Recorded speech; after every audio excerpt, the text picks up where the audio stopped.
I'm getting so many questions like this one from a listener named Sarah. Hey Mel, it's Sarah. Can you talk about starting over at 40 and being terrified doing it? I turned 40 last year and my life is not okay. I've been in a toxic marriage for 11 years with a man who also has a lot of health problems. Hashtag guilt. I was laid off from a job I loved and I have gained a crazy amount of weight. That's just the icing on the cake. I don't even know where to start. I don't even know if I have ever been truly happy. I would love to hear your advice on this topic. I want the second act of my life to be amazing. Help me, Mel. Thank you.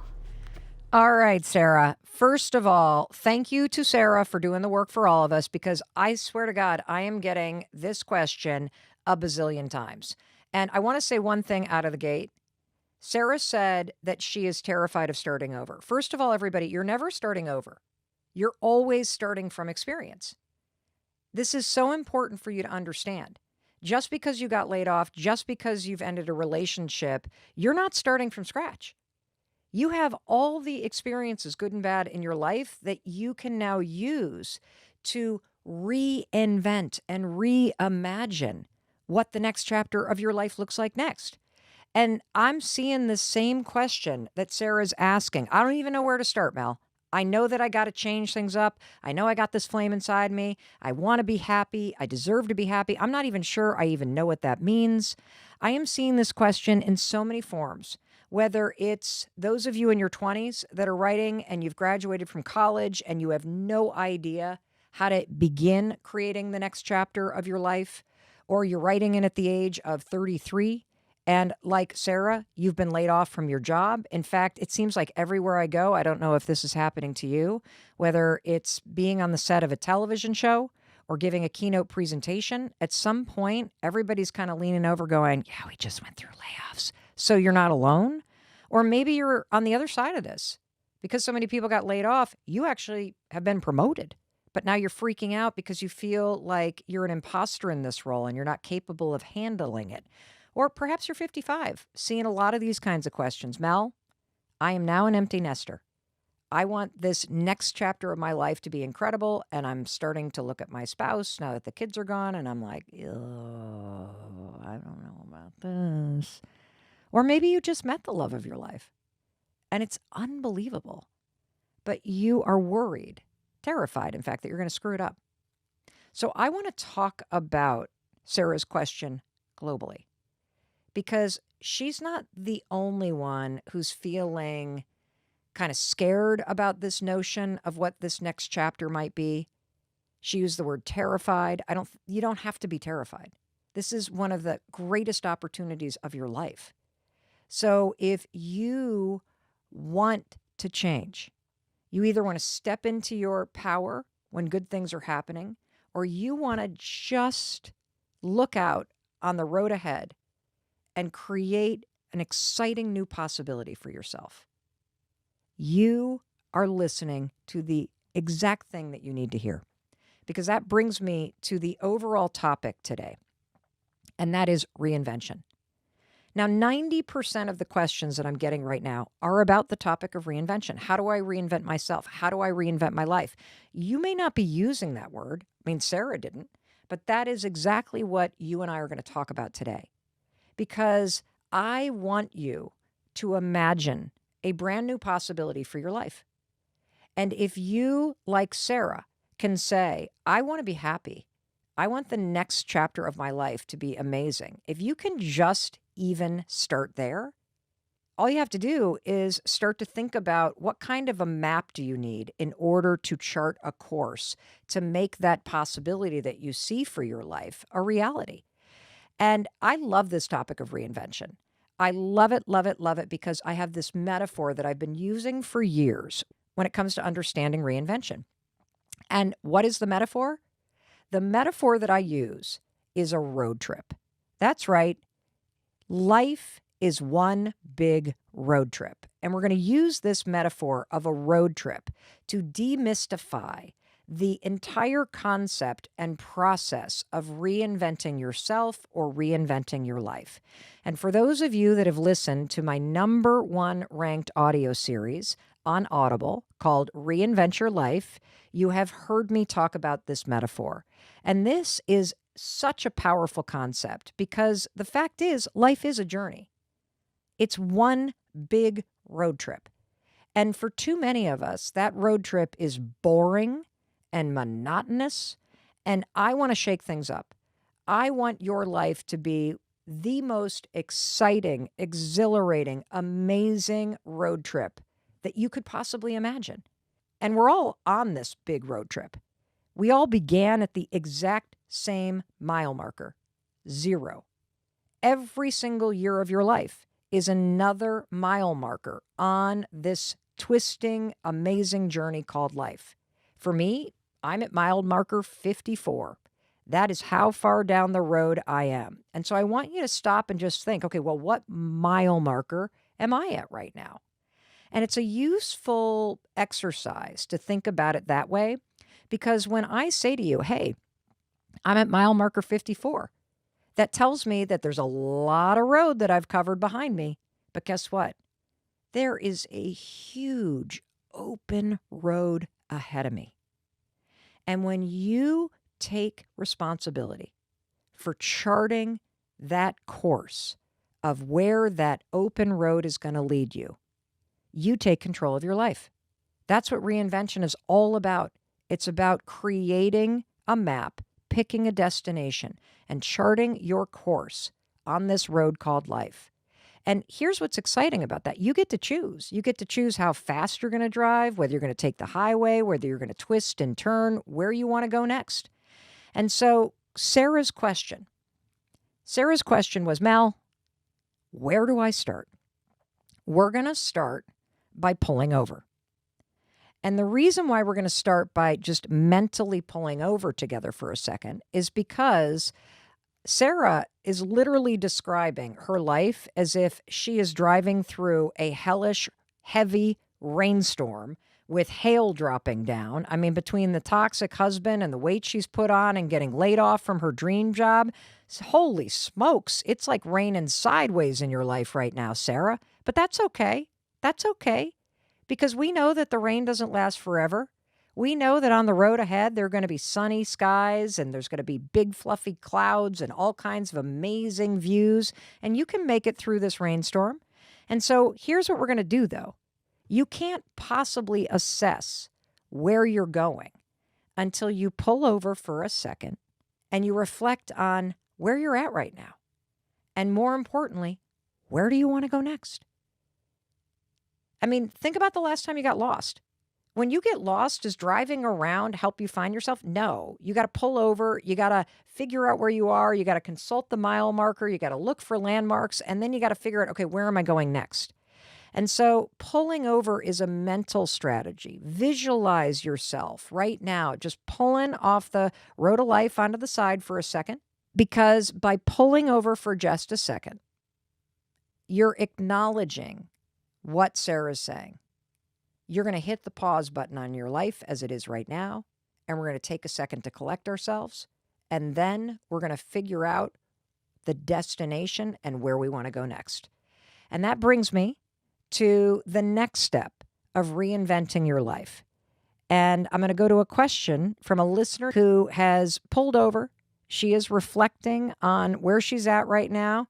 Sounds like she's got a flat tire, not real happy. So let's hear this question. Hi, Mel. It's Jen. I'm struggling going through a breakup, and it's hard because I thought I found the person that I was going to spend the rest of my life with. I was very happy, and I guess I thought I found my person, but this breakup is just affecting me with work, and it's just a struggle. It's just a daily struggle to get up and a daily struggle to get dressed. I would just love some advice. Thank you for being so honest about what you're dealing with. And what you're dealing with right now is a detour on the road trip called life. That is what this is. And all detours in life, whether it is a breakup or it's the death of somebody that you love or losing a job or just anything that happens that can happen in life, just anything that happens that takes you off the route that you thought you were going to go down. And in those moments, it is important to pull over. It is important to feel sad and to let those emotions rise up. But you can't stay in that place. You can't allow it. If you get a flat tire, if you get into an accident, what do? You pull over, you fix the car, and you move forward. And that's what you have to do now. You have spent enough time being sad. You have spent enough time lamenting what happened. You have spent enough time looking in the rearview mirror at this relationship. If you're somebody that is looking backwards, you're looking at the past, you're looking at the road behind you, and you're spending way too much of your time and your energy wishing things were different, feeling sad about the miles that you've already been down and that you wish you had done something different. You wish you would have ended up. You wish that here at 24 you would have majored in a different thing because whatever it is that you're doing that involves the rearview mirror, stop. Because you're not going that way. Think about the road trip analogy. Does a car on a road trip drive forward down the road? Or do you go on a road trip by driving backwards? Are you getting my point? There's a reason why the windshield in a car is so much bigger than the rearview mirror. You're not going backwards. And you can't drive forward if you're always staring in the rearview mirror. And so you did the right thing by feeling sad. You did the right thing by pulling over. But now it's time for you to look out the windshield and look at the road ahead. And here's what I want you to do. As you're pulled over on this mile marker with me, again, I'm at 54. Just think to yourself, what mile marker are you at? There's a lot of us that assess where we're at and we start to judge ourselves. Like, oh, I should have done this by now. I wish I had it all figured out. I should have been with the love of my life. I thought this was going to work out. Stop and look at the open road. Allow yourself to entertain this incredible idea that the happiest, most fulfilled version of you is on the road ahead. Imagine if this detour that you've been forced to take is the best thing that ever happened to you. Why? It's about alignment. Your life is always trying to take you on the unique path that is aligned with you and what's meant for you. And when you allow yourself to believe that this is happening for a reason, that this heartache, that this breakup, that this person that was in my life, and now life is handing me this detour, that this was meant to be because it is preparing me for something better that's coming. You have to start to cultivate that. Because if you don't have that kind of attitude as you are charting the next course, the next chapter, the next leg of your journey, you're going to be gripping that wheel. You're going to be looking in the rearview mirror, and you are going to go nowhere fast. I know it doesn't feel good to not be able to get out of bed. It doesn't feel good to be sad. And the reason why you're feeling those things is because you believe that what's meant for you is behind you. It's not true. You got to 5, 4, 3, 2, 1, force yourself out of that bed. You have to 5, 4, 3, 2, 1, push yourself out that door, get yourself dressed, and start walking forward. That's what you have to do. Imagine if this detour that just happened, somebody that you're in love with broke up with you. That sucks. There's no way around it. It totally sucks. Just like getting a flat tire sucks. So what are you going to do about it? What are you going to do about it? Well, I'll tell you what I don't want you to do, because this is why you can't get out of bed. You are telling yourself that this happened because there's something wrong with you. You're telling yourself that this happened because you're not worthy, because you're not good enough. And that is complete bullshit. You want to know why this happened? Let's go back to our road trip. This happened because every single one of us has a completely unique and deeply personal journey that we take on this thing called life. And I choose to believe that whatever detour hits you, it is aligned with what's meant for you. I also deeply believe that the best years of my life are on the road ahead. If you can embrace those two truths, that every detour in life that does not go according to plan, it's not what you wanted. And there have been so many detours in my life that have been painful, but I can see now how they were aligned with pushing me in the direction I needed to go, giving me the lessons that were aligned with my purpose or the things that I needed to learn in order to make the years ahead even better, even happier, even more purposeful. You have to tell yourself that, because what's the alternative? The alternative is you feeling like a victim. You feeling as though, you're never good enough. Nothing's ever going to work out. Bullshit. This detour is not something you wanted. This detour is going to open you up to something that you needed.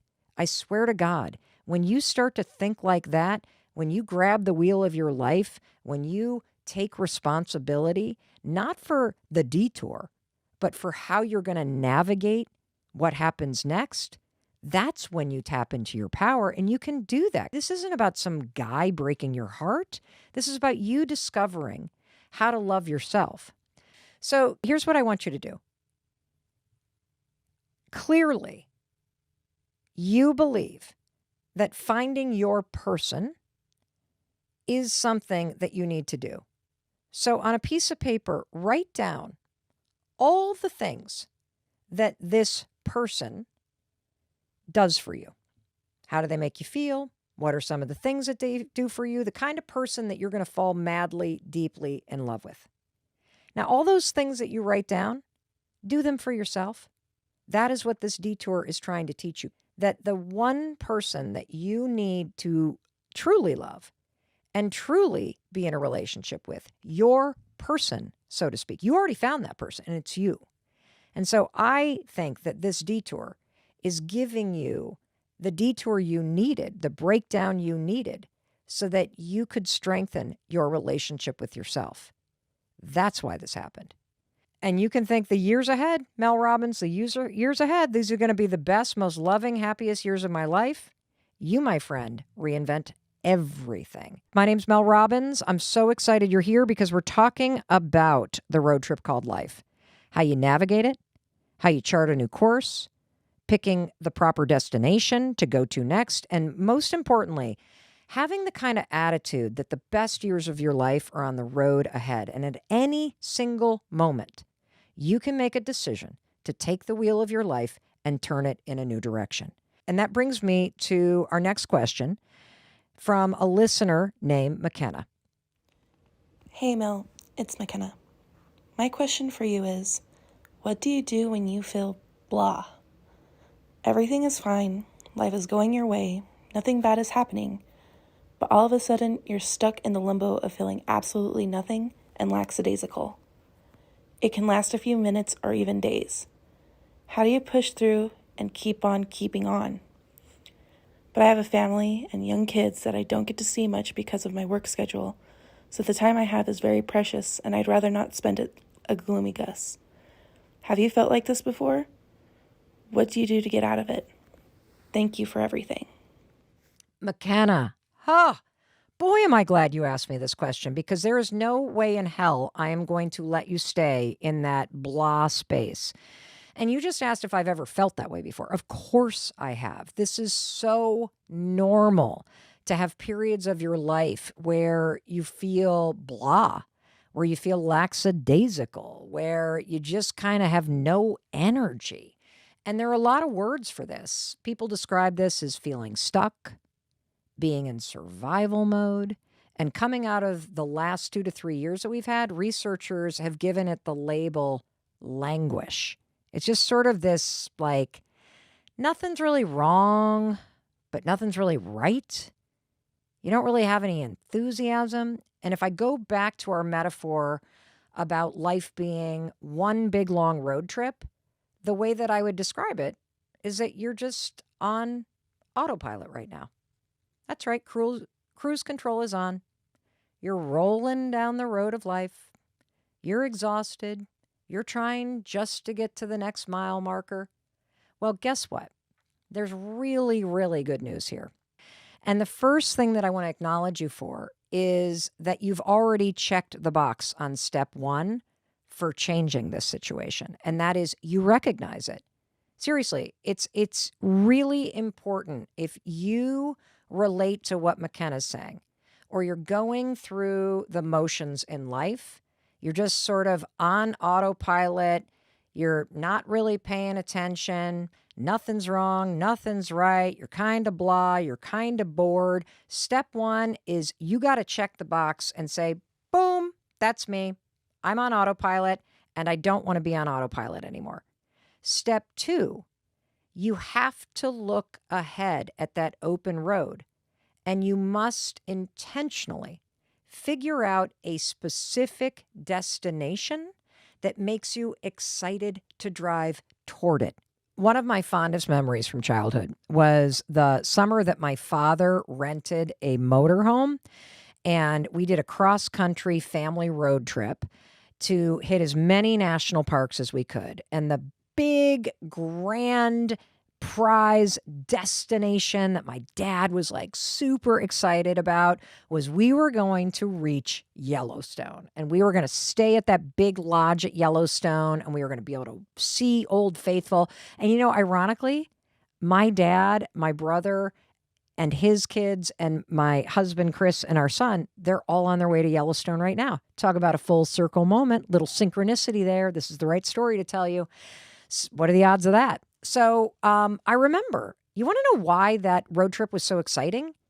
It was because we always had something on the road ahead to look forward to, whether it was the world famous Corn Palace, which was a stop, or Wall Drug, or Mount Rushmore. We were inching our way toward the big destination, Yellowstone. But along the way, there were all these cool things on the road ahead that we were excited to check out.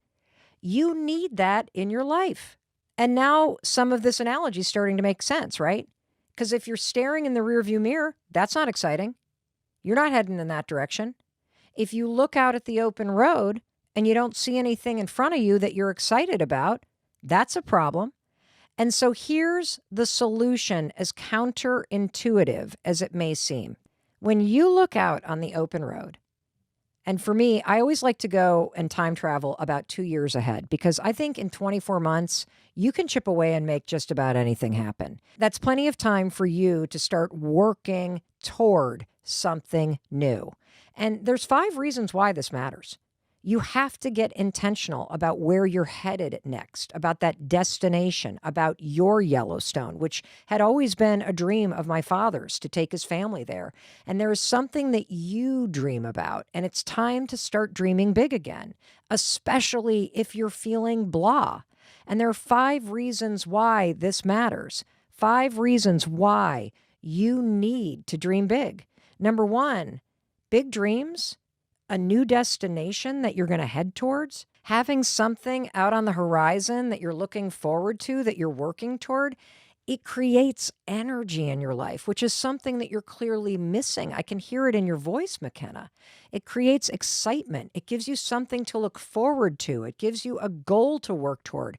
And when you have this sort of destination out there on the road ahead, just picking your head up out of the monotony of your day-to-day life, it creates momentum.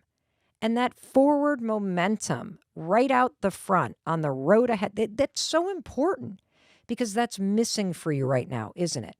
When you see more of the same old, that's why commutes are so boring. There's nothing new. You're not commuting in your life. You got to create an epic road trip. And speaking of a new destination, A destination like a Yellowstone, something out there 2 years ahead of now, it changes the way you see the world right now. It's very similar to opening up the aperture on a camera to let more light in. New destinations on the road of life open you up to more possibilities in your life. So when you open up to more possibilities, I get it. Things are hard right now. I get it. You got a lot on your plate. Well, guess what? 2 years from now, you can change just about anything. And when you start to open up to bigger dreams, you start to retrain and reshape your outlook, your mind, your attitude to be bigger and better and more exciting than what you're dealing with right now. The third thing that happens when you get very serious about grabbing that wheel and cranking it toward a new destination, you're going to suddenly see all kinds of possibility and changes that you could make. See, this is the part where that blah feeling, it goes away really quickly.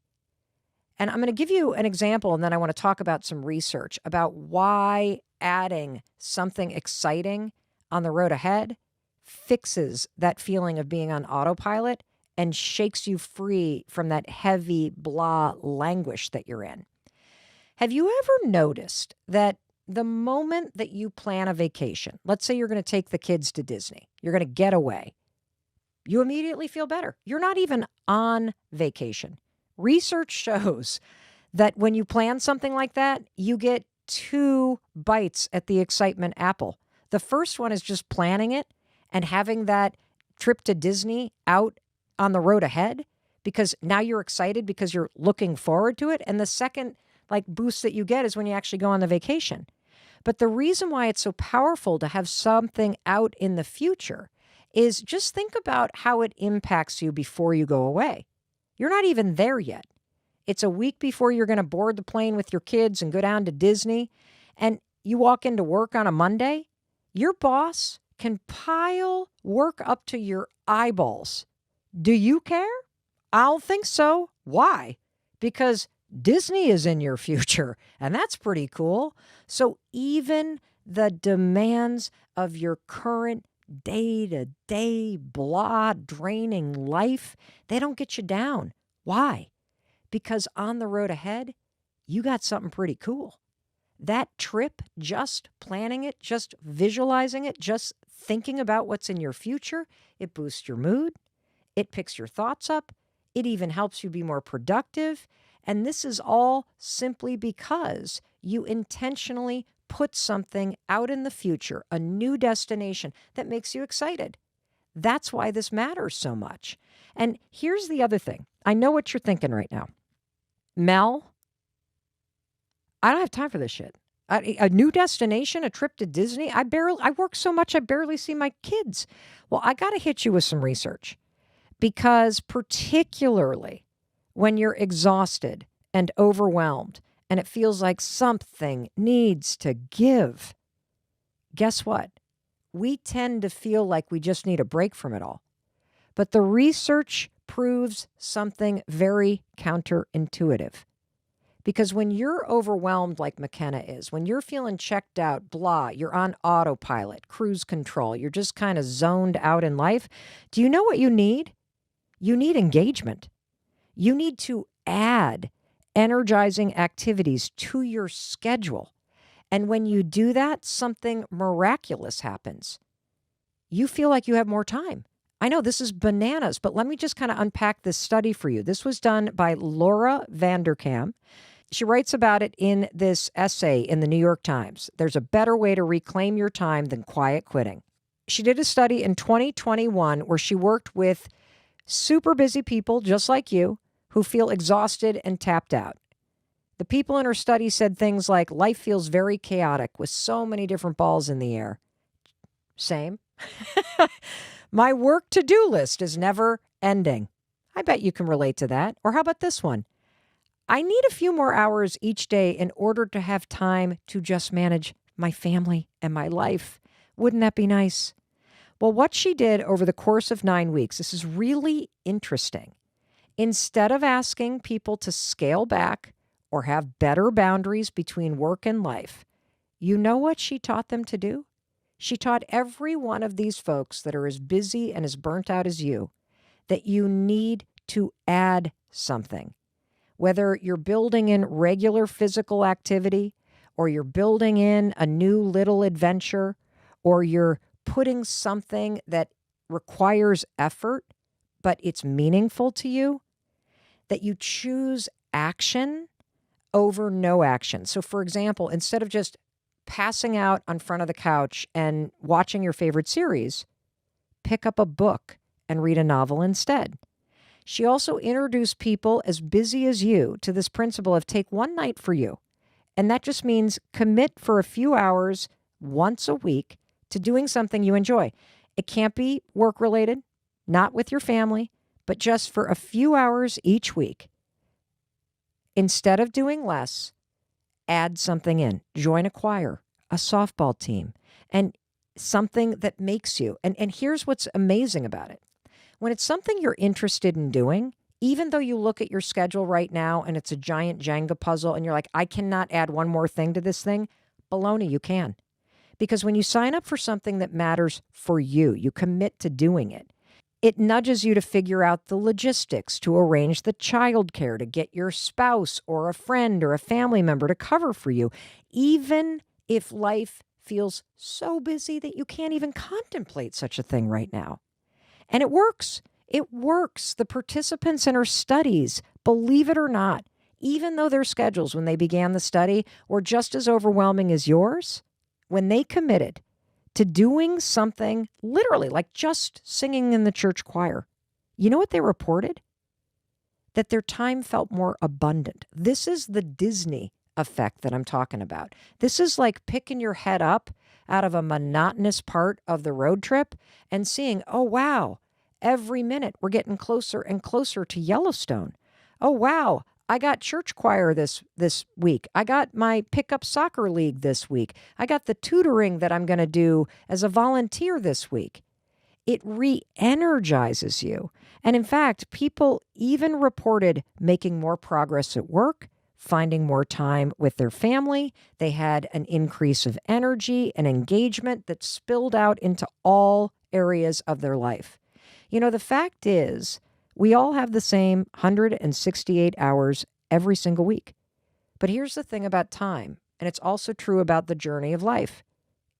Your relationship to time and your relationship to where you are in life is also about the stories that you're telling yourself.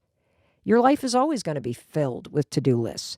But when you add something that you actually want to do, that's the secret. You got to add something that means something to you. What happens is when you add that in and it competes with your to-do list, time feels different. You feel more in control of your life because you're saying, I know I got all this shit I got to do, but guess what? I'm making it to choir. I'm making it to tutoring. And speaking of tutoring, I've got all this study right here. Here's another study from just a few years ago that I think is really fascinating. So they took university students, right? Super, super busy, and they divided them into two groups. One group of students were told they could leave class 15 minutes early. So they gave them 15 minutes of extra time. The other group was asked to stay 15 minutes longer and help edit at-risk high school students' essays. You want to know who felt like they had more time?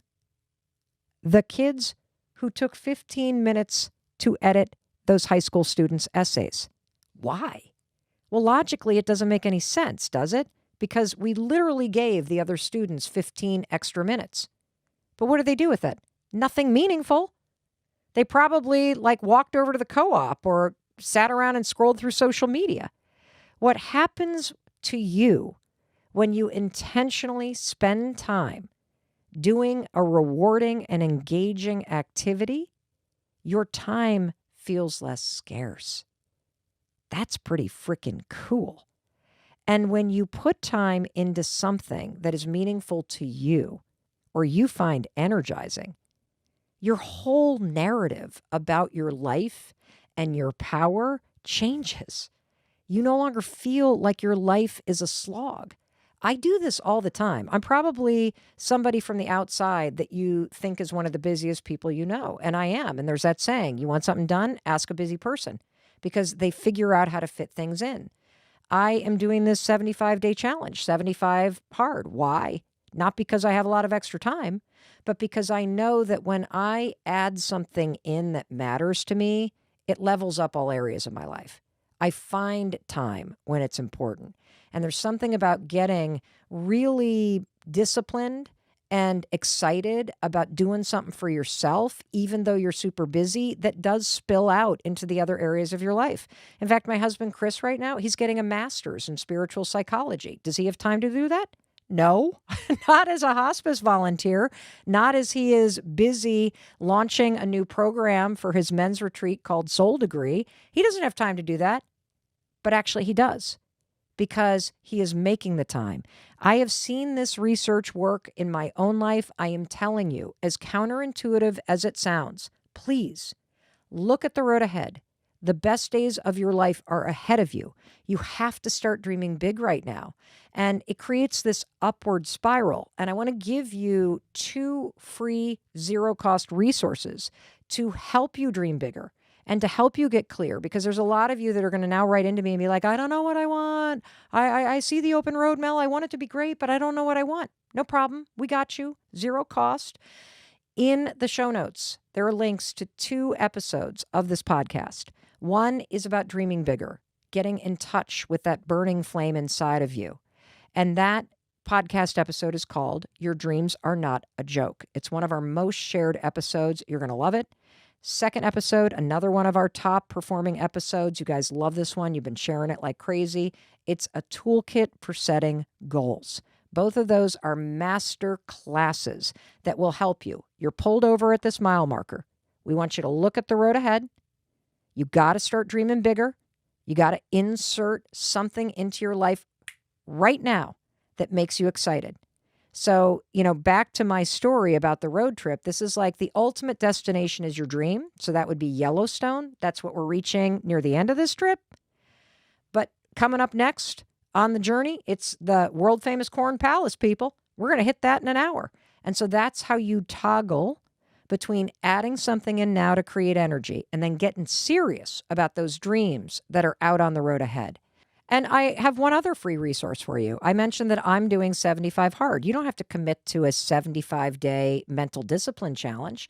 If you want to just add a quick challenge in immediately and find extra time, and if you haven't signed up yet for the Wake Up Challenge, it's zero cost thanks to the support of all of our sponsors. We can provide you with all these resources. I just love that. And it's a 5-day challenge. Let me inspire you. Let me support you. The whole thing happens in your inbox. And I'm not only going to get you out of bed and moving, but by doing so, you're also going to find a little bit more time that you need so that you can start to do the work to reinvent your life. That's what this is all about. And you can do this. I started at the very beginning by saying there is a flame burning inside you. There is. You know it. You can feel it. You know that you're meant for more. You know you are not supposed to be broken down on the side of the road on this road trip called life. And I think we underestimate how quickly you can turn your life in a new direction. We spend so much time thinking it's not possible. We put so much energy into our excuses and our fears. And when you get to a point where you can say, I'm done feeling this way. I want this to feel good. I want to turn my life in a new direction. It is amazing how quickly things can happen.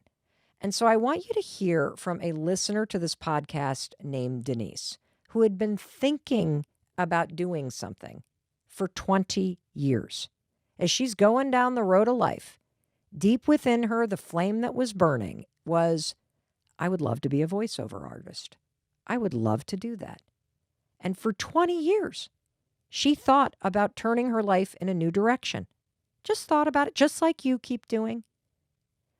And then she finally pulled over. She charted a new course, and she did. And check out what happened. I have had the dream of being a voiceover artist for 20 freaking years. I felt like a part of me died each day in mundane 9 to 5. And it's the sense of loss of a life unlived and unfulfilled.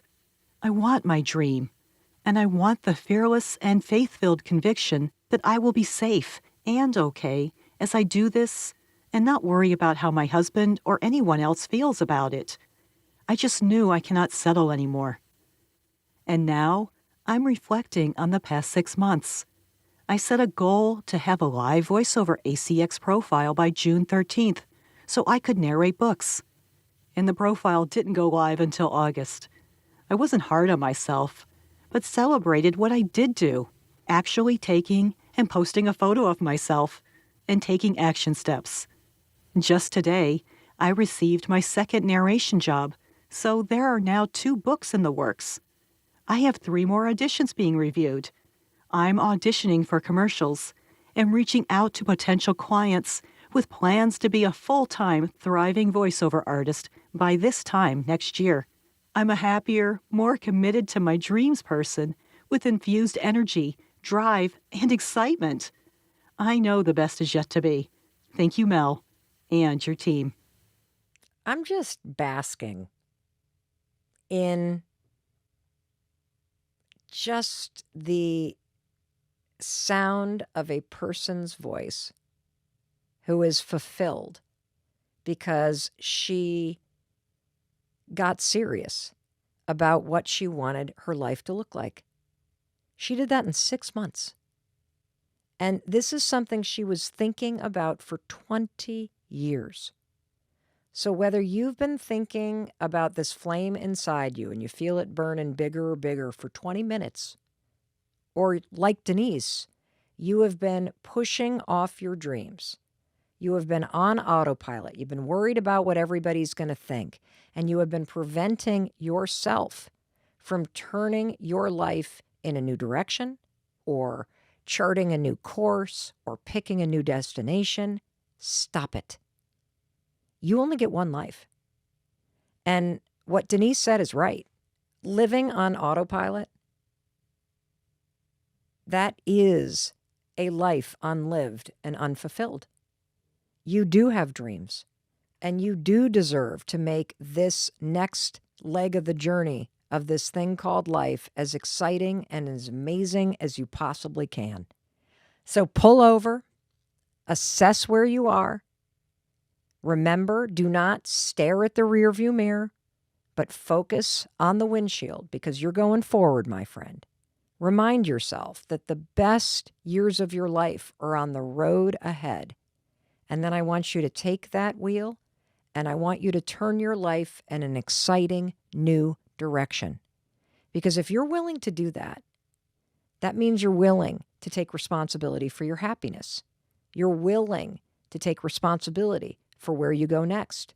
And I promise you, you will travel far beyond what you can currently see. Because one day, this epic road trip that we call life, it's going to be over. And if what everybody who has approached that final leg of the journey says is true, it's going to happen for you and me in the blink of an eye. So please, find the courage to create a new course for your life. Find the courage to take the wheel and steer it in whatever direction your heart desires. And find the courage to enjoy it. Have you stopped to consider that the best place to make a change is by letting go of things, of projects, of thinking patterns, of relationships that no longer serve you? And the big question is how? How do you know when it's time? And I have got not only a fantastic visual metaphor to help you understand this concept, but I also have a really interesting way to approach this. We're going to talk about the fact that your energy and your intuition is always there to tell you when it's time to let something go because it no longer serves you. So to get into this topic, I want to introduce the metaphor. And it was the metaphor I had started talking about as we were on that hike together. I mean, here in the United States anyways, it is autumn.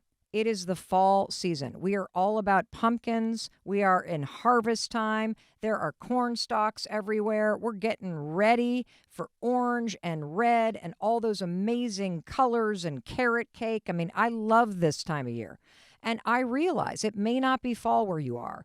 If you're, part of our global fan base halfway around the world, it's summertime. Don't get hung up on the fact that I'm using fall as a metaphor. I personally believe whenever it is that you are listening to this episode, even if it's 2 years from now, you're listening to this right now because you are meant to hear it right now. Because there is a new season that needs to start in your life. And that's going to require you to let go of things that no longer serve you. And so let's talk about the metaphor of what happens to a tree when the fall season hits. And in researching this for you, because, it's one thing to just kind of tell you a metaphor. It's another thing to really understand it and explain it. This was fascinating. I know we learned about chlorophyll and fall and the life cycle of a tree in elementary school, but I had forgotten most of this stuff. So check this out. The reason why a tree has leaves is because the tree needs energy to survive. It needs energy to grow.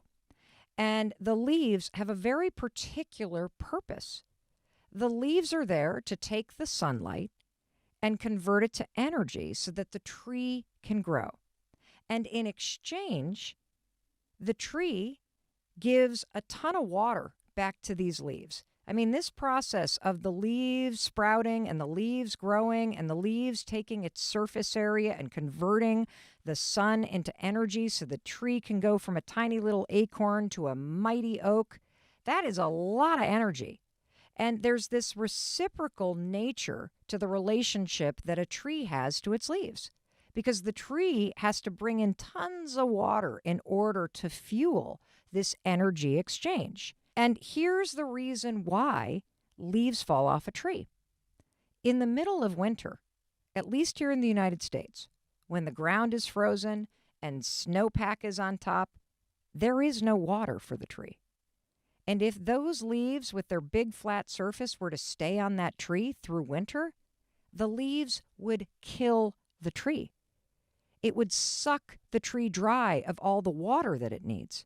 An interesting thing about fall is that, we look at the leaves turning, and we look at the leaves dropping gently and falling down to the ground as this beautiful thing that happens. This natural thing that happens. It's so lovely. It's just wonderful. Isn't this delightful? Do you want to know that this is almost like a violent act? That the trees are pushing those leaves off its branches.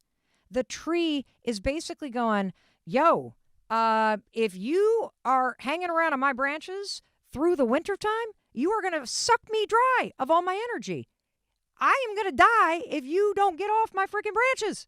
The tree literally pushes them, ejects them, kicks them out of their life. Why? Because there is no reciprocal energy exchange that can happen during the winter. The tree has to conserve its energy to survive. And after the winter season, once those leaves are gone and the tree can conserve its energy instead of giving it all to that leaf while killing itself. I bet you got areas of your life where you're giving all your energy into a relationship or into your work or into some stupid thinking pattern that you've been doing for years that makes you feel bad. You put all your energy in one direction. You get nothing in return. That's what fall is for a tree. The fall season for a tree is, thank you very much for spring and summer. You were amazing. This relationship between the leaf and the tree, this was reciprocal. You got energy from me. I got energy from you. Bada bing, bada boom. And then all of a sudden, boom. This is a one-way thing. And if I hold on to these leaves, I'm going to die. I'm going to die. And I'm bringing that metaphor and that visual and that documented point of view that this isn't just some lovely thing where the leaves, change colors and it's so beautiful and now we all drink a pumpkin spice latte. That's not what this is. This is a tree's survival. This is about energy. This is about the fact that in order to grow, in order to be strong, to be the best you got to surround yourself with relationships and work and projects and friendships and habits where there is an equal reciprocal exchange that you give and you get in return. And that's where we're going to start when it comes to how I want you to think about this concept of letting go. We're going to talk about how to identify that moment when there is no longer that energy exchange, that there is something that has become a complete energy suck. And when you realize, whether it's a friendship or a romantic relationship or a job or some habit or a place that you live, when you realize that something has become an energy suck on you, that's when you know it's time to let go. That's when you know, like that tree, that you better kick that thing off your branches because it's hanging on to you or you're holding on to it. And if you keep doing that, what will happen? And you've had this happen in your life where you've held on to things for too long, where you refuse to let things go. And what did it do? It sucked you dry. It sucked you dry of your energy. It sucked you dry of your vitality. It made you feel depleted. Instead of those leaves or that project or that person withering away and falling to the ground so that you could regain your strength, so that you could step into a new season of your life, no, you gave it all to them. You held on for too long. Well, guess what? That's not happening anymore. Because what we're going to talk about when we come back from a short word from our sponsors, which I want you to listen to, because by the way, our sponsors, they're the reason why I can show up twice a week. There is a reciprocal exchange between us. They literally pay for this show, which is why I'm so enthusiastic about it, so we can put this out there around the world for free. So I want to give an energy exchange back to the amazing sponsors of the Mel Robbins podcast. Take a listen. We're going to be right back, because we're going to now talk about in detail, what do I mean by reciprocal energy exchange? And where are the major areas in your life where you tend to start to have this be a one-way thing, where you're given all the energy and you're the one that's depleted and dry? All right, I'll be right back. You hang on to my branches. We're not done yet. It's really green right now, which means these trees are holding on to it. Chlorophyll. That chlorophyll is coming through, but in literally a matter of days, the green is going to leave those leaves, yellow, orange, red, brown, purple. It's going to take over, and those leaves will have served their purpose, and they will all of a sudden wither away and fall to the ground. That was Mel Robbins, your friend who has a degree in botany. No, just kidding. I want to touch on one point from what I said on the trail before we get into this energy exchange and how you're going to use your intuition and the fact that you deserve to have an exchange, a reciprocal nature to what you give and what you receive back from it. I want to talk about one thing that I said, which is the leaves served their purpose. When the leaves are green, the leaves are bringing energy to the tree, and the tree is returning energy in the form of water. The reason why the leaves start to change is because the tree starts to pull back. The tree starts pulling back on the amount of water that it is sending to the leaves. The tree is starting to let go. The leaf no longer serves a purpose. And this is an important thing to say, because so often we have trouble letting go of friendships, of habits, of jobs, of, for me, where I lived and raised our kids for 26 years. We recently sold our home, and by God, I held on to that for probably 2 years longer than we needed to because I had trouble letting go. But what I want you to focus on is that when something has a purpose in your life, that's an amazing thing. And it's also normal for something to serve a purpose during a specific period of time and to no longer serve a purpose in your life now or in the life you want to create.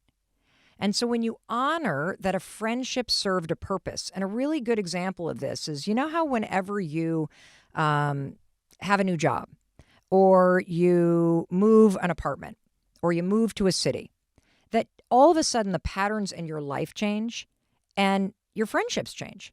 And your friendships change because now you're doing different things. So you're bumping into different people. It doesn't mean that you're no longer friends with the people that you used to hang out with at work. But the friends that you had at work served a particular important purpose during that period of your life.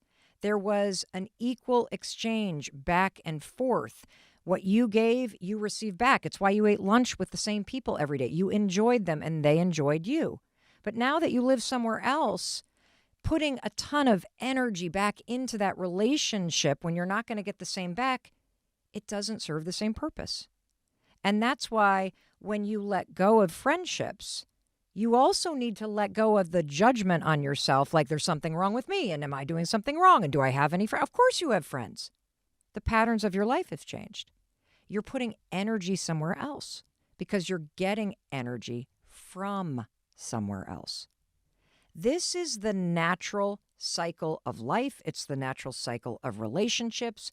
And I find that when you really honor the things that you need to let go of, whether it's a job you no longer like, or a house you no longer want to live in, or a friendship you don't see very often, or maybe it's some habit. Maybe it's some habit that you used to have. So when you say something serves a purpose, you actually honor. You honor the energy it used to give you. You honor the fact that you put something into it. And you also honor the fact that not everything is going to be in your life forever. And that's what allows you to let go. You start to let go when you realize that holding on to things is holding you back. And in particular, holding on to the guilt and the judgment that you layer onto yourself that you should, but I feel guilty, but this, but that. That is definitely holding you back from creating a new life and from creating space for something new to happen. And see, that's one of the reasons why you have to learn how to let go. Because when you continue to pour your energy into things that no longer give you energy back, it's going to kill you. It's going to kill your happiness. It's going to kill your vitality. It destroys your motivation. It makes you feel depleted. It makes you feel like you're the last on your list. And so that's reason number one. And the second reason why you have to start to let go of what doesn't serve you is because as long as you are holding on to the old stuff, you have no time, no space, and no motivation to create anything new. Period. And you know this. So let's now jump into how. How do I use this energy exchange and my intuition to spot the things that are draining me dry and to let them go, push them off the branches, get them out of my life, thank them for their purpose and their service, but then get out of here because you need to make room for something new and better and energizing. Doesn't that sound good? Yeah, you better believe it sounds good. So let's do it. And one of the reasons why I want you to really focus on energy is because your energy doesn't lie. I mean, just for a second with me, just take a second. Whether you're out there walking the dog, or you're driving around in your car, or you're working from home, or you're busy doing a bunch of stuff, I want you to just stop for a second. And I want you to assess right now, what's your energy level? Think about a fuel gauge in a car. Empty to full. Empty in a human being means you feel depleted, you feel burnt out, you feel checked out, you feel like your whole life is basically pouring energy into everything else. Full in a human being basically means that you're energized, you're excited. You feel like the things that you're pouring yourself into, your habits, your routine, the people you're surrounded with, the projects you're working on, it may be difficult, but it's bringing energy back into your life too. Your energy never lies.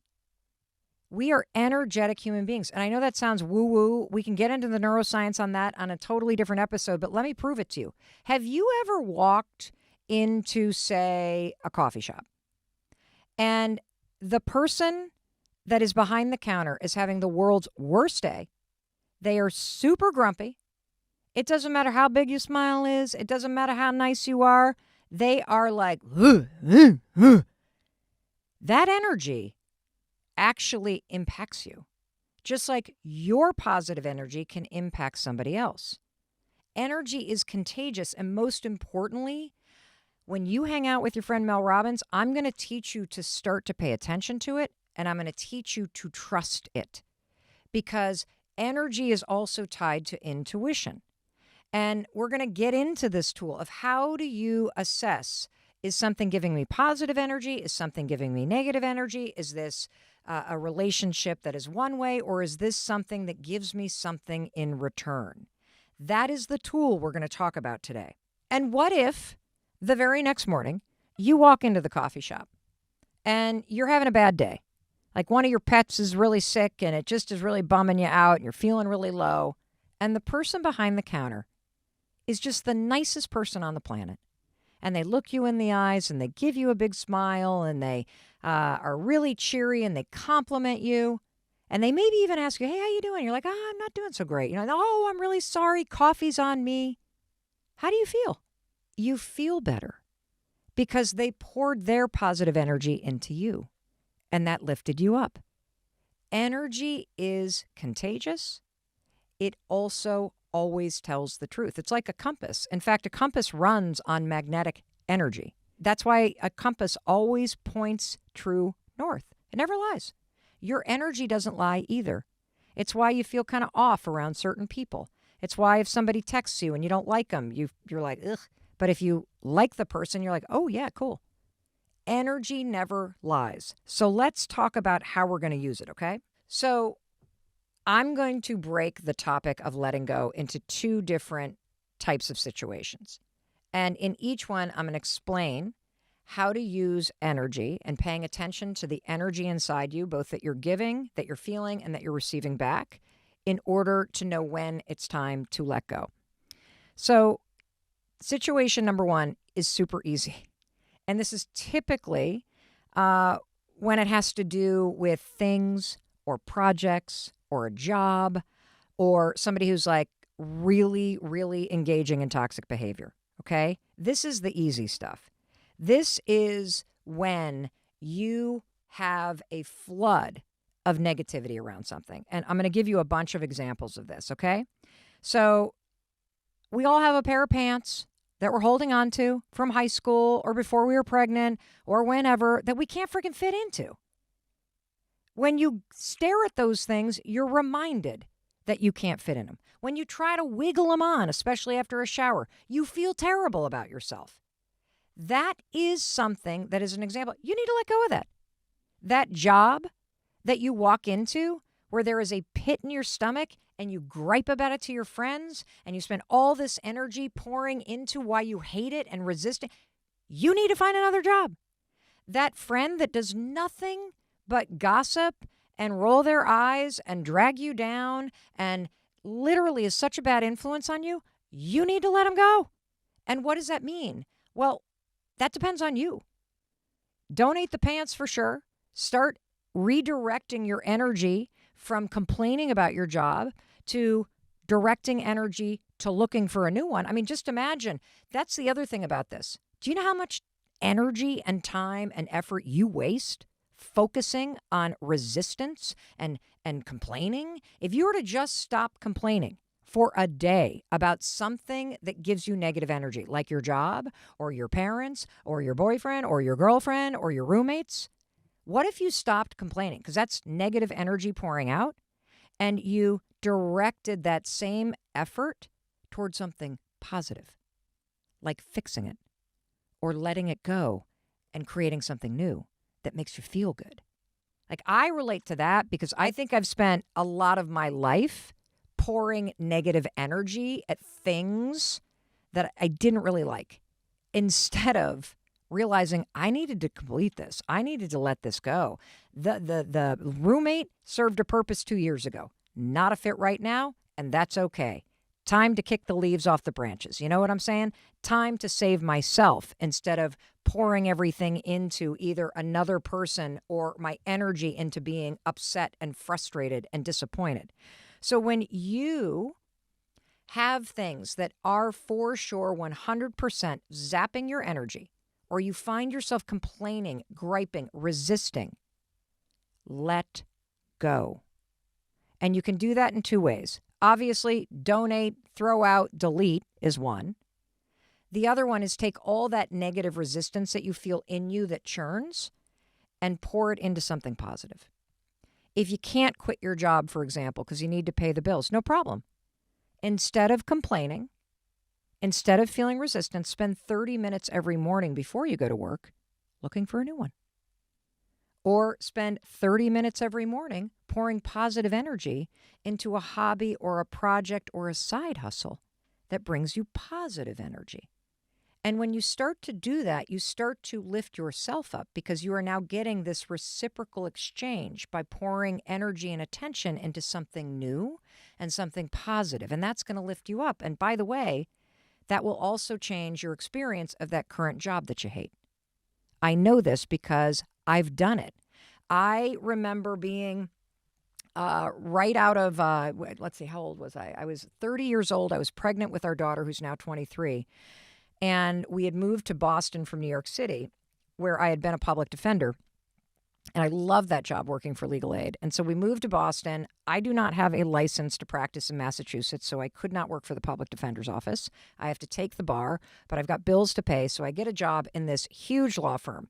And working in a law firm is the exact opposite of being a public defender. When I worked in New York City for legal aid, I was in court 5 days a week from 8 o'clock in the morning till 5 o'clock in the afternoon. That was my job. I was on my feet. I was, negotiating plea deals. I was talking to witnesses and police officers and judges and going to clients, going to Rikers, all of it. When you get a job in a large law firm, you literally go into a high rise and sit in an office and write all day. It was the exact opposite of what I am wired to do. I knew the moment I got that job that I was going to hate it.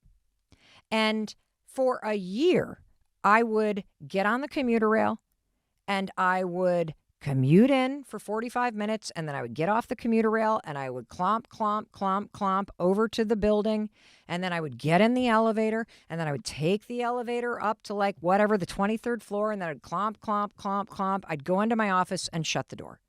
And from the moment I woke up every morning, I felt depleted.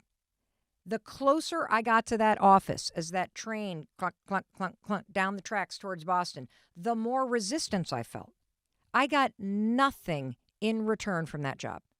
Yes, I got a paycheck and I needed it, so it served a purpose, but I was getting nothing of value back. Because when I looked at the partners in the law firm, I knew damn well that's not the life I wanted. I knew that this was not a fit for me. But I'll tell you, I made the mistake that everybody makes. Instead of recognizing that that's how I felt, instead of channeling all of that angst and resistance and into looking for something else, I sat there miserable and I felt depleted and I felt awful. And I'm going to confess this to you. I didn't even take the advice then. You know what happened to me? I got pregnant and I had a baby and I went on maternity leave. And when I was on maternity leave, that's when, with distance from it, I was like, okay, there is no way I'm going back there. No way. Now that I have escaped, there is no way I'm going back. And we've all had exes like that, right? Where you're in it for so long, you finally let it go and break off. And they're like, what the hell was I thinking? Now that I'm on the other side and I'm away from that energy suck, I don't want to go back to the energy sucker vampire thing. What the hell? But when you're in it, that negativity vortex can keep you spinning and stuck. You convince yourself, but I need the money, but I can't do this, and then you're so depleted from your complaining and the outpouring of energy in the wrong thing that you're just stuck. That was me. So I get pregnant. I go on maternity leave. Holy cow, I am free from the vortex of negativity. I've been let go, but now I got to go back. And so my husband, Chris, says to me, look, I know you don't want to go back, but here's the problem, Mel. We have a mortgage and we have a baby and you will go crazy being home. And so here's the thing. You need to find a job. Your maternity leave ends in exactly 3 months. So that means you have 12 weeks to find a job. And you have to make $60,000 a year. That's it. And you know what's interesting? If you give a human being a problem to solve, we get pretty creative. And I'll tell you what, the night before my maternity leave, I not only landed a job, it wasn't for 60 grand, it was for 55, but that was enough. And I walked in the next day and I let go. I what do you say? I guess I quit, but you know, they didn't let me go. I quit. But so what I'm trying to say is do not make the mistake that 30-year-old Mel Robbins made. Do not do that to yourself. Do not waste a year of your life spinning in that negativity energy vortex. Your body knows. Your spirit knows. Get rid of those pants. Push that project to the side that you don't feel inspired to work on anymore. Let it go because it is sucking your vitality dry.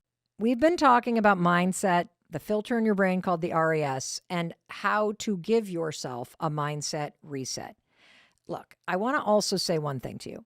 This stuff is kind of heady. So I'm doing my best to keep this like fun and visual because when you get lost in thought, it's going to be hard to apply this. And so first of all, I want to commend you for sticking with this because now we're going to dig into the exercise. I wanted you to have the understanding because oftentimes I personally find that if somebody just throws a science-backed tip or exercise or tool or tactic or strategy at me, it sounds so dumb on the surface that without the underlying kind of research and mechanics and science that explains why this simple thing works, you will literally roll your eyes and not do it. So now that you have that background, I'm going to reward you with the exercise that I want you to practice. And this one is simple. So if you're cynical, if you're really smart, if you're analytical, it will sound stupid. But I want you to hang in there because there is a really powerful thing going on in your neural pathways when you try this. And it's also an incredibly cool and fun thing to do with your family, with your friends. In fact, I get texts from people all over the world who are doing it. And my kids who do not live with us, our 2 adult daughters, they constantly text me pictures of what I'm about to ask you to do. So I promise you, it's worth trying. This is an exercise called looking for hearts. And this is how you play it. Every single day when you wake up, you are going to go on a scavenger hunt in your day-to-day life, and you are going to try to find a naturally occurring heart shape somewhere in the world. It could be a cloud that's shaped like a heart. You could look at your coffee and see that the foam on top has made the shape of a heart. You might get out of your car and you'll see a stain on the floor or a leaf that's the shape of a heart. I constantly see rocks. I see heart shapes in the top of mountain ranges. I see the shape of hearts in brick buildings all the time in terms of the different colors of bricks. And here's what's interesting about this. What you'll realize is that there are probably 10,000 heart shapes that are around you in your day-to-day life. The stain on the carpet, the spot on your dog's back, the tear in a pair of pants, the shape of a leaf. They're everywhere. They're absolutely everywhere. And right now, you walk right by them. Why? Well, because they're not important to you. You have not told the bouncer of your brain to let the hearts in to the nightclub. So you are walking right past all these things, and they are actively being blocked out. It is not in your conscious mind. The second you start playing this game, Find a Heart, you will experience something amazing. You will experience your brain going to work for you. And so here's how I want you to play this, because I do want you to play this every single day. This is truly not a game about finding hearts. This is about training your mind. This is a game where you are telling your mind, I am the freaking boss. Bouncer of the mind, I pay your salary. You are going to do what I tell you to do. You are going to find me a heart. And if you want to get paid, you are going to find me a heart. That is your job today. Find me a heart. So get intentional about that. And then I want you to go through your life and just let a heart shape in.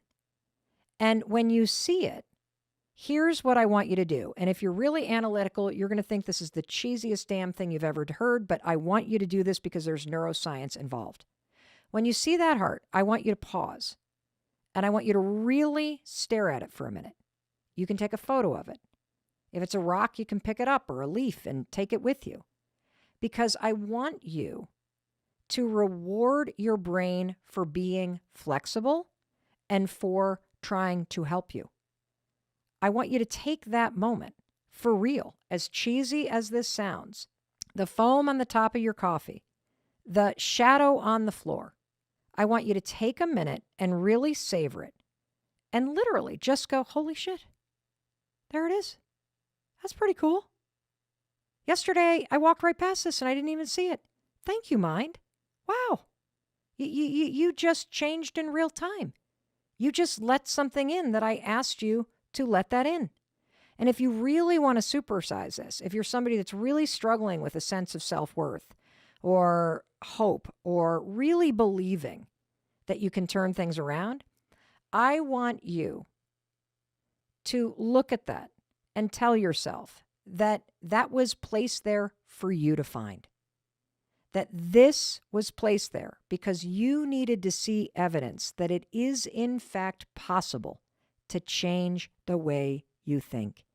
It is in fact possible to tell your mind what you want to see more evidence of and for your mind to work for you.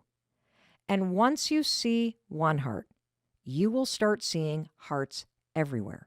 The more hearts that you see, the more that you are connecting into magic, the more that you realize that your brain is trying very hard to help you.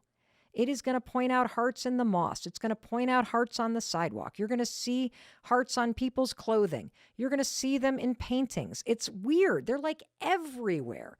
It's as if there is this entire world that you and I live in, and we walk by it every single day.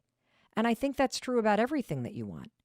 That there is evidence all around you that things are working out, that people are trying to help you, if you're willing to see it. You know, at the end of the day, finding hearts is not about finding hearts. It is about something so much bigger, because it's proof that you can change the wiring in your mind.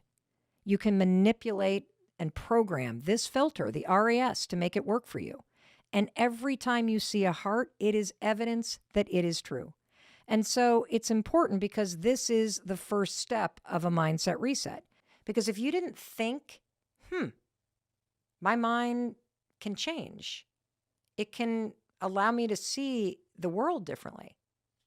If I can't get you to see and experience that, you will never even bother trying thought substitution. And I will say there is something that some of you may experience. So this comes from Nady in Germany.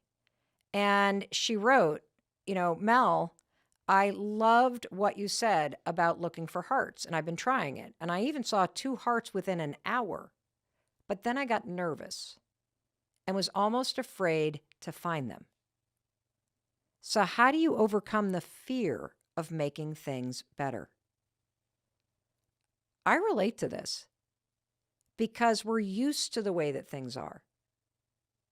We're used to the default programming in our minds, even if it makes us miserable.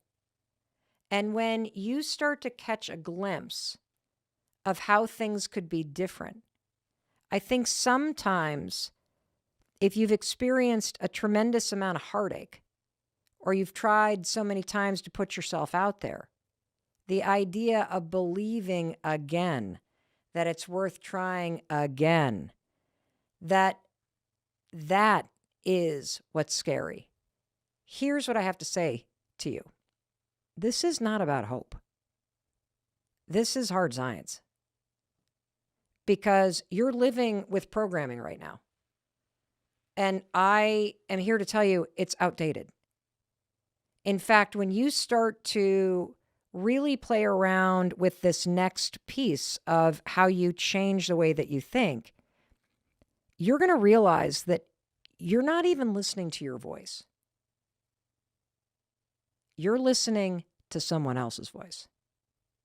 It's probably your mom's or your dad's or another caregiver's.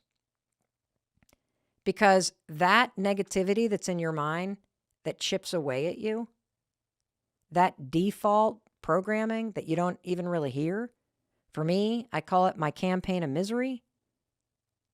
I did not create this when I was 6 or 7 or 8. I was taught this. And so you're going to start to realize that not only do you have the power to change the filter, yes, you can see reasons to be happy. Yes, you can spot wins instead of reasons why you're a loser. Yeah, you can pay more attention to the people in your life that make you feel great instead of chasing the ones that make you feel like crap. You can change all of this. You can make your mind work for you. But what you're going to realize very quickly is, holy cow, like there's this default thing in my mind that's like fighting my desire to be happy. It's fighting my desire to win.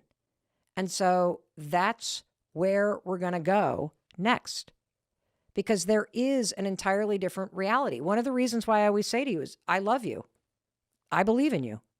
I believe in your ability to create a better life. The reason why I say that to you all the freaking time, and I mean it, is because I know you don't say that to yourself. And I didn't say that to myself for a long time either. And I don't need to meet you to say, I love you. Because love is a verb. Love is how you show up in the world. This podcast is an act of love for me. It is a way to connect with you. It's a way for me to support you and empower you. And I show up here because I do believe in you. I don't care what's happened to you. You cannot convince me that you cannot change. I have way too much evidence on my side. You only have your experience. I've got an army of 1 million people that I've seen change. And so I know you can change because I know you can take the actions to make your mind a better place. You can take the actions to make your life feel better. You can take the actions to improve your relationship with yourself. And this is the most exciting part. This is the thing I am working on myself day in and day out. You can take the actions that reclaim your brain, that reprogram your mind, and that make your mindset and your thoughts work for you. I mean, all this shit is made up that we're saying anyway. So if you can think bad thoughts, why not think good ones? Does it actually make you happy to tell yourself that you suck and that there's something wrong with you? And is it even true? So if you can make that crap up, if you can adopt what somebody else says about you, can't you make up your own? Of course you can. And so let's get to that substitution diet. This is the Mel Robbins way to describe what researchers call cognitive bias modification. It's literally catching default thoughts and substituting something better. And one of the best examples of this is the next time that you start obsessing over what could go wrong. What if I don't like it? What if it doesn't work? What if I get rejected? What if what if I look stupid? What if they judge me? What if this? Say this. What if it works out? What if it works out? The more you say out loud, what if it works out? You substitute the negative bullshit with something positive. What if it works out? I mean, can you argue with me on that one? What if it works out? I didn't say it will work out. I said, what if it does? Because you don't know whether it's going to work out or not, do you? And when you allow your default wiring to filter the world with the belief and the thought that, what if it doesn't work out? What if I fail? What if this? What if that? Those thoughts filter the world a certain way. The thought, what if it doesn't work out, makes you not apply. It makes you not write that book. It makes you not go to the gym. It makes you sit home alone. Those thoughts are filtering your experience of life a particular way. And because the filter in your brain is paying attention to what you care about, it believes that's what you want. So as you scan the world around you, you see reasons why it's not going to work out. Didn't happen last time.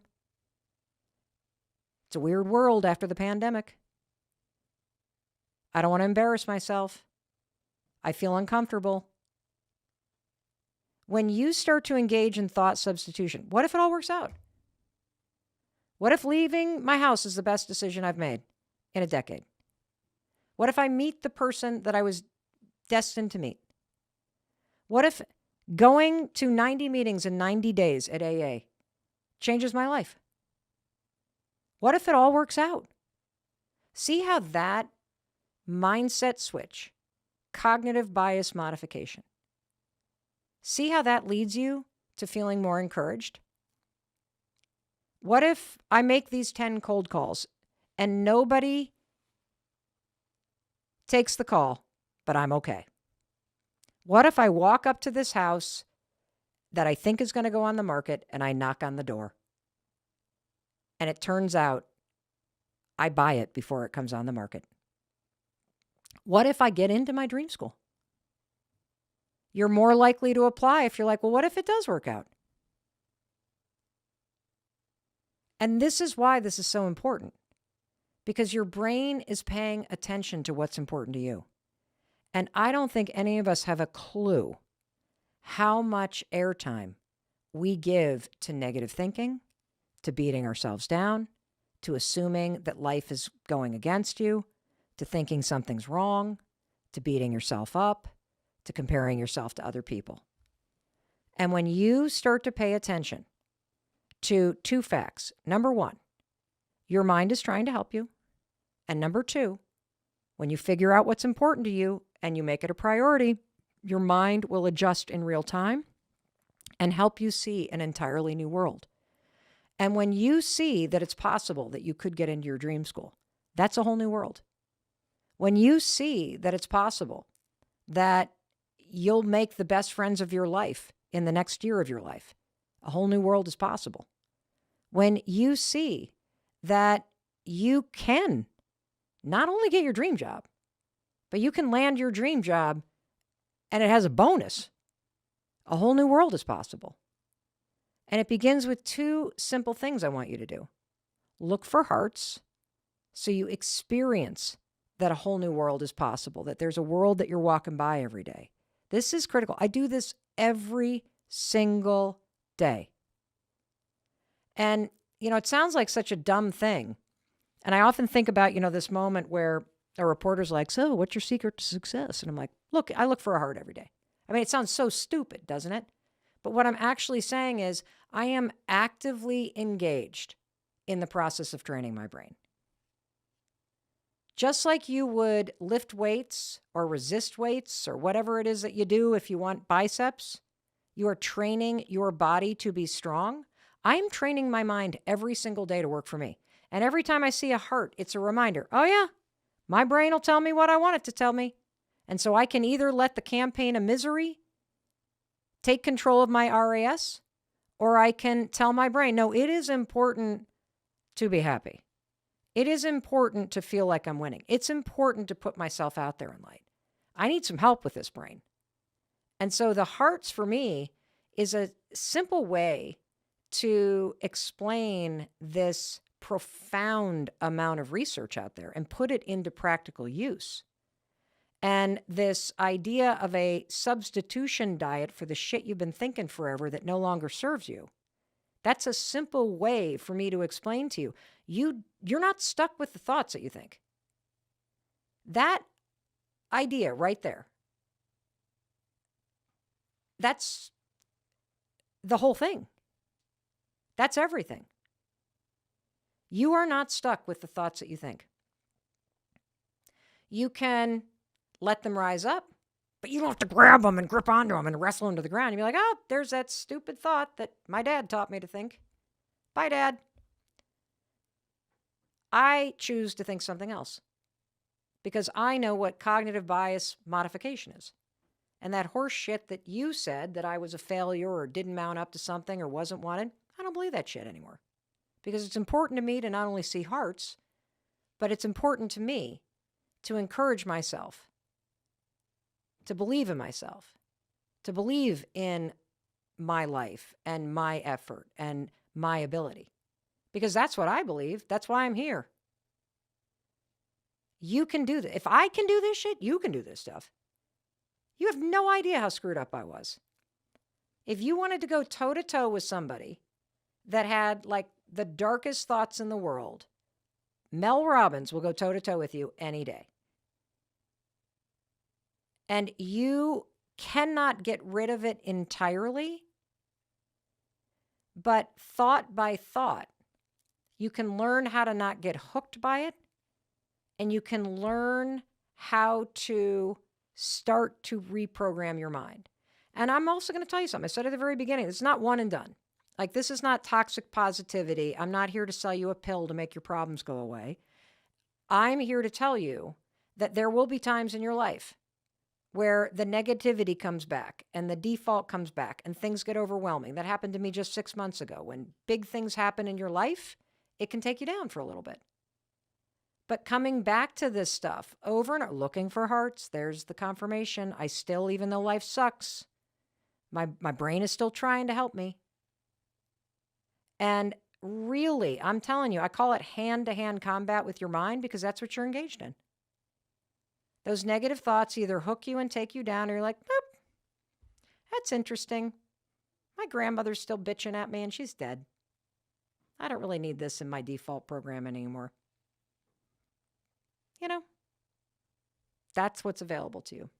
So I mentioned earlier that this cognitive bias modification tools that we're talking about today work because not only have I used them in my own life, but also because we've had 250,000 students that I've taught a course about reframing your mindset, resetting your mindset to. And we do these extensive surveys afterwards. And one of the things that I know from our data is that the number one negative thought that people struggle with is, I'm not good enough. And I believe that everybody struggles with this. There are two reasons why. Number one, many of you grew up in a household where your lived experience was that you were told you weren't good enough, or you felt like you weren't good enough. And even if you grew up in a household where you didn't feel that way, you felt safe, you felt secure, you went to an elementary school or a middle school and you went through the period of human development called adolescence and teenage years, where you separate from your family and your number one objective developmentally is to bond with friends. And it's during that horrendous period of time that we call middle school that most of us start to size ourselves up in relation to other groups of people. Oh, they're the theater kids, I'm not good enough for them. Oh, the sports kids, I'm not good enough for them. Oh, the rich kids, I'm not good enough for them. It's a protection mechanism because you don't want to get hurt by approaching a group that you think is going to reject you. This is totally normal. We all have it. And ironically, what we do is we tell ourselves we're not good enough for certain groups or certain people. But our brains pay attention. And our brains at that little age and the filter in our brain starts to change and starts to scan the world for all the places you don't belong. That's my opinion about where it begins. It is part of everybody's development to go through this period where life is a sorting hat and you're trying to figure out where you fit in. And I wish that our brains did the opposite and basically scanned the world and were like, oh, well, let's just scan and see all the opportunities to fit in so that you amplify your strengths. But instead, we focus on our lack and we do it as little kids.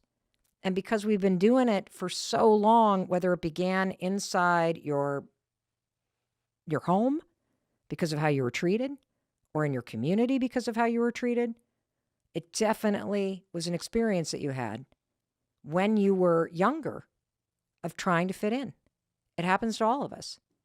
And the opportunity of your adult life and the rest of the time that you have is to reclaim your experience of life, to see all the places, not where you don't fit in, but all the places where you can go, all the places where you could be, all the wins that you have, all the strengths that you have, all the magic you have to give.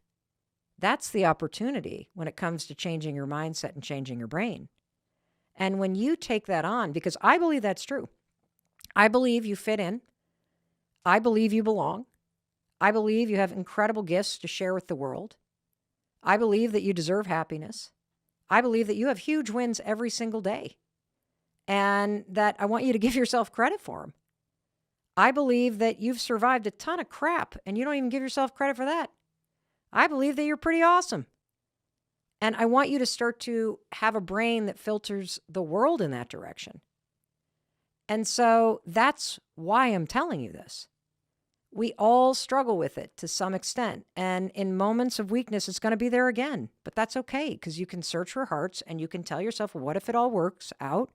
You can remind yourself that we're all a work in progress. You can look for wins every day instead of the things that went wrong. You can spend more time with people that make you feel good instead of chasing places you really don't like. All of this is possible. And I want this for you, which is why I hope you'll try this. And simple reframes, if you don't feel good enough, is you can be like, I'm a work in progress. I can figure it out. The people who love me are the people who I need in my life. This is important. I really hope you take this on. And this is the work that you'll do for the rest of your life. And it's worth it because the happiest days of our lives are the road ahead of us. Truly, I want that for both of us. And I've spent far too much time beating myself up and looking for what's wrong and searching for reasons to feel tortured or lonely and to stop myself. It's just horse shit. I'm so sick of it. And I'm sure you're sick of it too. And, I'm sharing all this because even though I teach this stuff, it's easy stuff to listen to or talk about. You got to put it into practice, and so do I. You got to catch yourself when the negativity starts. You got to cut off the voice in your head that is not your own. You got to knock this middle school shit off and start claiming your adult life because you do deserve to be happy. And even if you don't love yourself, I'll tell you what, I love you. Even if you don't believe in yourself, that's okay. I believe in you. And I'm going to keep on saying it until you catch up with me. Because I do believe that you can take the steps to reprogram your mind. You can take the steps to shut up that negativity in your head. You can take the steps to filter the world in an entirely new way and see how it's working to help you. And it doesn't take a whole lot of time to create a better life. I want you to leave us with this rich life concept. Yeah. Because while Ramit is a financial advisor, he's the host of a hit television show, he's a New York Times bestselling author, and he's helped millions of people change their thinking and mindset and psychology and relationship with money and launch businesses and get out of debt and create and build the life, the rich life of their dreams. I really want to make sure people leave with a paradigm shift. Yeah. What do most people, without realizing, have if they don't have a rich life already? Like if you think about the people that came on the Netflix show or any of the millions of students that come to your website every month, what is the current mindset that most people have? And then I want you to leave us with a definition of what is possible if you apply these tools and you listen to Ramit. The mindset that most of us have is what I would equate to being at work and getting one email after another and simply being an order taker. Okay, this person emailed me. Oh, I got to get back to that person. And that is life. And that is most people's lives forever when it comes to money. I got this bill. We got to get diapers. Uh-oh, the car broke down. How are we going to respond to it? Yeah. It's just one arbitrary problem after another. And I don't wish for those problems to go away. Cars break down. Sometimes we go into debt. That's life. Instead, I want to give you a whole new way of looking at them, which is to say, agonizing over, some tiny thing at the grocery store is actually never going to go away, and it's never going to change your life. And you could spend the rest of your life worrying about it. And in my paradigm, that's a tragedy. What a tragedy to live a smaller life than you have to. What a tragedy to defer the rich life until some mythical day, which you don't even know when it's going to happen. And if I ask you, you apply an arbitrary number. No, we're not going to do that because you've listened to the two of us talking today. Instead, we're going to define it right now. What is our rich life? What are my money dials? What do I want to spend extravagantly on and therefore cut costs mercilessly on? And am I comfortable saying to myself and perhaps other people, I'm going to live my rich life today and an even richer life tomorrow? That's the vision I want to leave everybody with. I freaking love that. Oh my God, you're amazing. This is the, thank you. This is like, I love doing, I love seeing people's lives change when they see money in a different way. Fantastic. Because when you see it in a different way, you act differently with it. And that's why this matters. Ramit's not saying, think about a rich life and all of a sudden there'll be $1 million in your bank account. No, that's not it's what not he's fucking affirmations. saying. No. It's you got to be competent. You got to know your numbers. Absolutely. I hold people to that. But when most people think about money, they see stress and overwhelm and debt. And when I look at numbers, I see a trip to Disneyland with your kids. I see an amazing food tour in India. I see the ability to never have to look at the price when you're at a restaurant. And that is what you can get when you understand how to use money. I love this. One final question. For those people that have a mindset, I'm terrible with money, I'm bad with money, I'm never going to get out of debt. If you could drop in new programming, please tell them what they should start saying to themselves all day long about money instead. The new phrase that I want you to use is, I haven't always been great with money, but now I'm learning. It's so simple. Such a simple reframe. Just nobody's expecting you to become a multimillionaire overnight. We don't even need that. But day by day, you put a little bit of time and attention into reframing your identity. I haven't always been good, but I'm starting to learn about money now. That can be listening to this episode, listening to my podcast, watching the Netflix show.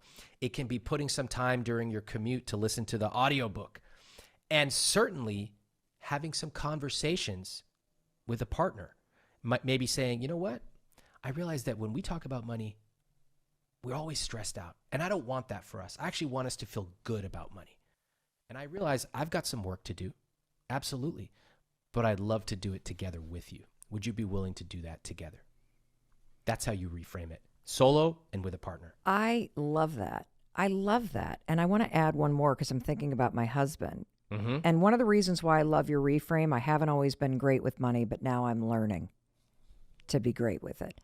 I love that because, as you know, those sort of mindset reframes only work if your brain accepts it as true. Yep. And by leading with the fact that you acknowledge the fact that you haven't always been great, it's not a make wrong, it's just stating a fact. It now opens the door for your brain to go, oh, yeah, but now you're learning to be great. Okay, I got that. And so I could say for those of you that are on the spectrum of always been stressed, but you have it, I haven't always been, free with my money, but I'm now starting to enjoy it. I used to be stressed about my money, but now I'm learning how to enjoy it. So good. I love that you add that positive emotion, because deep down, most of us don't need the fancy villa, but we do want to feel good day to day with our money. Yes. We want to know that if our kids ask us for something for school, we can get it. We want to know that if a friend comes into town and they say, hey, would you like to meet for lunch? Yeah, we can go. We don't even have to think about the numbers because we've already built in a margin of safety. We've built in some ability to take these spontaneous things that happen in life. That's a rich life. To not have to always be tight and restrictive, but to be fluid and accepting. And I love the way you put that. Enjoy money. That is so good. Well, and here's the other thing that I love, if I had to put this all full circle, is that one of the things that we talk about all the time on this podcast, and you talk about it too, is the fact that we're all obsessed with getting to someplace. Like I gotta get that beach house. I gotta get out of debt, because we presume that we're gonna feel a certain way when we achieve it. And what you're offering is a very clear, simple, step-by-step roadmap that helps you change how you feel about money and how you think about money, so that as you're creating this rich life and as you're taking responsibility, you feel more freedom. You feel happier. It starts today. It starts today. Yeah, exactly. And I never believe in living a life of, I'll start doing all these things when I retire. It's about the journey. And I want you to also get to where you want to go, but it's even sweeter when the journey has been intentional. Amazing. And that is what we really want to create, a rich life today and a richer life tomorrow. Amazing. I want to talk to you about 3 simple steps that you can take to create powerful changes in your life. And I'm talking really big changes. Yes, the steps are simple, but simple over time creates amazing results. And simple is important because if it's simple, you can do it. As I already said, these are the 3 steps that led me to launching this podcast. They're the 3 steps that I use to help me start working on my marriage and making my mental health stronger. They're also the 3 steps that help me make the move from a very busy and stressful life outside of Boston, Massachusetts, where my husband Chris and I had raised our family for the last 26 years, and make a major move and a major change to a simpler lifestyle by moving to a tiny town in southern Vermont. Now, using these 3 steps, I not only changed my life, I've reinvented every aspect of my life over the past 2 years. And today, I'm going to share those steps with you. I'm going to tell you the whole story. And I want to help you. I want to inspire and empower you to make the changes that you have been thinking about as you go about your day-to-day life. Speaking of life, I think about life as one long road trip. Your past right now is behind you. It's in the rear view mirror. And the future, it's right out that windshield. That's why the windshield is bigger than the rear view mirror, because we're not going backwards, people. We're not doing that to ourselves. We are going ahead. And you know what's in front of you? An open road. Every single birthday, I believe, is a mile marker on this road trip called life. It's a chance to pull over for a second and think about the open road ahead. Where do you want to go next? How fast do you want to go? How slow? Who do you want to have in the car with you? There's endless metaphors around this, and it helps me think about this major topic of reinvention and change. Now, I love birthdays. I'm sure you do too, and I love them for so many reasons. Because every time you're celebrating a birthday, think about what you're actually celebrating. We're celebrating the fact that you're still here. We're celebrating your existence, that you're breathing, that you're alive. How cool is that? And you want to know what else we're celebrating when we celebrate your birthday? We're celebrating the possibility and magic that your life and the future and that next year holds for you. Now, there's one part of celebrating your birthday that I want you to really think about, okay? You know that moment when the cake comes out?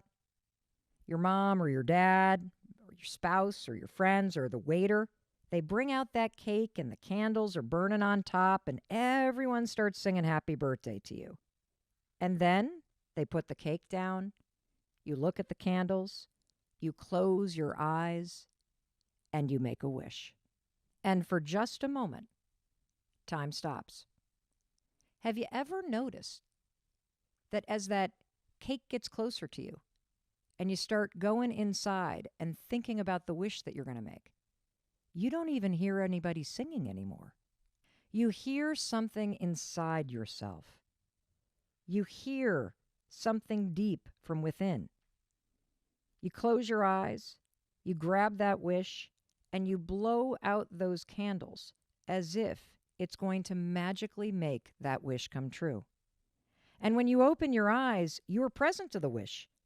You feel excited for the year, and you can almost see all the new possibility that you could tap into in the year ahead. Well, researchers have a name for this exact moment. It's called the fresh start effect. When you make that birthday wish, you break from your past self, and this transformational window of time opens up. You think bigger, you feel hopeful and inspired. And there's some incredibly interesting research that explains why these moments are so powerful. I'm looking right now at a study from the Wharton School of Business at the University of Pennsylvania, where they've studied the intrinsic motivational power of this fresh start effect. Researchers studied moments in our life where we feel motivated to make big changes, and birthdays are an example of that. It's as if a birthday hands you a blank slate, a clean page, a fresh start at a whole new year. And this feeling inside you ignites an intrinsic, motivational, aspirational force that's hardwired within you. It's this power to change. Now, you've experienced this fresh start effect at other times in your life, too. Just think about the new year, January 1st. Hello, fresh start effect. Now, January 1st is one of those moments where all of a sudden, last year ends. Boom, slam the door on that year, and something new opens up. A whole new you, a clean slate, an open road. This is why, by the way, so many people start a diet on January 1st. Hello, Mel Robbins. So many people go to the gym for the first time on January 1st. It gives them a natural mental starting line to cross on a new leg of the journey called life. How cool is that? You also experience this fresh start motivation with every new semester in school, the start of a new sports season. You feel like this could be our year, right? That's the fresh start effect. The birth of a child, a breakup, a wedding, a death. These are all moments in time where something ends and something else begins. And it's not only happening in the physical space, it's happening in the psychological and spiritual space. That's why so much stirs inside you, according to the research. I just realized, this fresh start effect, this is probably why I am addicted to buying new journals. Every time I get a new journal, I crack it open and I literally feel like a new Mel is about to pour out on all those open, empty pages. This phenomenon is so powerful that researchers have even created a label to describe anything that triggers that fresh start motivation that stirs inside you, like your birthday, January 1st, that new journal, a new semester at school. These things are called temporal landmarks. Now, let me explain what a temporal landmark is. A temporal landmark is a date or an experience or a physical thing that marks the passing of time. January 1st, for example, is a date. It marks the end of one year and the beginning of a new year. And when the new year begins, you cross that starting line mentally to think about a whole new you. Your birthday is the exact same thing. It's another year, another mile on the road of your life. And this creates all kinds of new possibilities about the stretch of open road ahead. A new semester is an experience that's always brimming with excitement. New friends, new experiences, a chance to think differently about who you are and how you're going to show up and what you want. A breakup or a divorce. Now, that's a major temporal landmark because it not only marks time, it also impacts your identity, your life as a couple before, and now your life as you after the breakup. But here's what researchers have found that I think is fascinating about what happens to your psychology and motivation and thinking. Temporal landmarks not only mark the passing of time, they open up a whole new mental accounting period.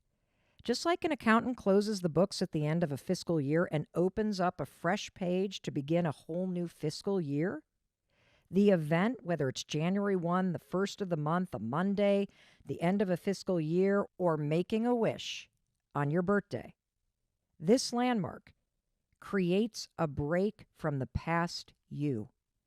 It separates you from the things that you feel are imperfect, and it silences all that judgment that you have about yourself. And here's the cool thing. When you shut that judge inside you down, you open the door to a whole new vision for yourself. It creates a break from your past self, the things that you feel are imperfect about you or your life, and the things that you judge yourself for. And here's what's really amazing. When you stop judging yourself and you stop focusing on what you think is wrong with your life, you open up the floodgates to what might be. So let's go back to that moment when you make a wish on your birthday. As soon as you see that cake coming with those candles burning, you go in. You stop hearing everyone singing. You close your eyes. Why? Because mentally, a new accounting period is opening up. You stop caring about the song and the people around you and what's happening outside of you. You tune into what you're feeling on the inside, in your heart, in your soul, what you dream about, that thing that's calling from you deep inside that normally you can't hear because you're so focused on all the stupid stuff that we all obsess about. No one even has to tell you to close your eyes. You see that cake coming. You know that you can make a wish. You just do it naturally. And when you go inward, you're disrupting the circuitry of your old thinking, your old judgments, and your past habits. For just a moment, you're escaping the old you. And then you make the wish, a wish for what could be, a wish for what will happen this year, in the next year of your life. And the same thing happens when you sit down at the end of the year and you create resolutions, not the one you share with people at a party. I'm talking about the real ones that you write down in your journal. Here's another moment like that. You know that moment after a really painful breakup? This one takes a little bit of time because you basically need to cry and feel bad about yourself for about a month or two, you know. And then one morning, you wake up and you realize, oh my God, I'm happy that's over. I'm better off single. And you let go of the relationship and the version of you who was holding on to it for so long. And more importantly, in that moment of acceptance, you stop judging yourself and you realize you'll be okay. No, you'll be more than okay. You're going to be great because of this. And then you start to do the work to create a better life. These temporal landmarks are a big psychological deal because something really profound happens inside of you for a second. You snap out of all the stressful bullshit that's going on and the relentless self-criticism, and you have this mental freedom, this temporary break from your normal negative thinking, and you allow yourself to consider the bigger picture. You allow yourself to envision the future you. You tap into your deepest hopes, your wildest dreams, and your most exciting aspirations. You see a vision for a better life. You see that, yes, you deserve to be happy. And that's exactly what I want you and I to experience today on episode 1 of the Mel Robbins podcast. Let's hold each other's hand and sit side by side and imagine what might be possible in the next year of our lives if we let go of the past and we hold on to our dreams. That's the invitation I'm giving to you.